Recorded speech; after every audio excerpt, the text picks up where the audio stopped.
নমস্কার বন্ধুরা, গল্প কাকু চ্যানেলে সবাইকে স্বাগত। আজ আমি আপনাদের কাছে নিয়ে এসেছি এক নতুন ধরনের গল্প, যা সবার পছন্দের এবং ইউটিউবে প্রথমবার। তো বন্ধুরা, চলুন আজ এই গল্পটি শুরু করা যাক। এই গল্পটি হলো ভালোবাসা না আসক্তি, এই নিয়ে আজ আমরা শুনবো এই গল্প। বন্ধুরা, গল্প শুরু করার আগে আমি এটাই বলবো যে যারা এই চ্যানেলে প্রথমবার এসেছেন, চ্যানেলটিকে সাবস্ক্রাইব করে রাখুন এবং বেল নোটিফিকেশনটাকে অন করে রাখুন, যাতে পরবর্তী গল্পগুলি আপনার কাছে পৌঁছাতে দেরি না হয়। চলো বন্ধুরা, আজকের গল্প শুরু করা যাক। আজকের গল্প কলকাতার এক অভিজাত পাড়ার, যেখানে শ্রীমতী দত্তের বাড়িতে কাজের মেয়ে হিসেবে নতুন আসলো মালতী। গ্রামের মেয়ে, মিষ্টি মুখ, হাসি খুশি স্বভাব। বাড়ির কাজকর্ম নিয়ে ব্যস্ত থাকলেও মালতীর মনে মাঝে মাঝে কৌতূহল জাগত। এই বাড়িতে অনেক কিছুই যেন অন্যরকম ছিল।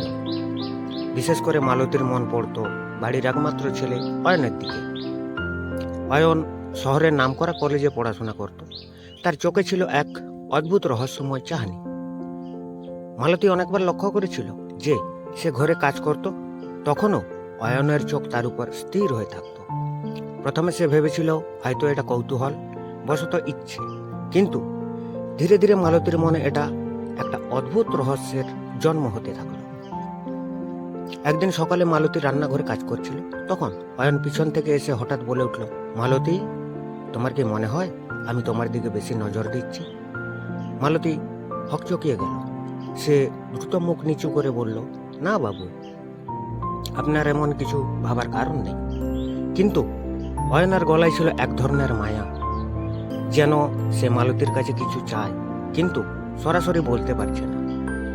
কয়েকদিন পর অয়ন একদিন গভীর রাতে মালতীর দরজার সামনে এসে দাঁড়ালো এবং তার চোখে বিষণ্ণতা আর মুখে এক ধরনের অস্বস্তি নিয়ে।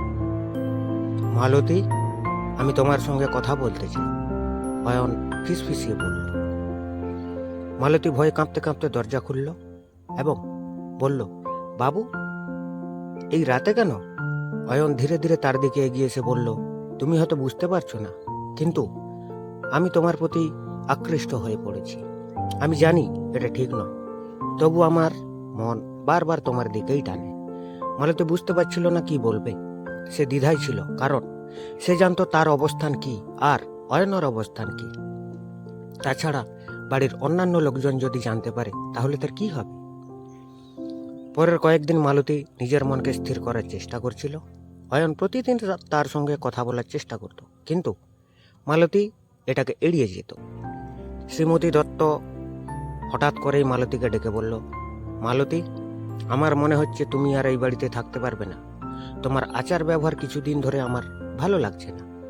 মালতী বুঝতে পারল শ্রীমতী দত্ত সবকিছু বুঝে গেছেন, কিন্তু সে কিছু বলল না, কারণ তার মনে সন্দেহ ছিল যে অয়নের এই আসক্তি শুধু শখ নাকি এর পেছনে কোনো গভীর রহস্য আছে।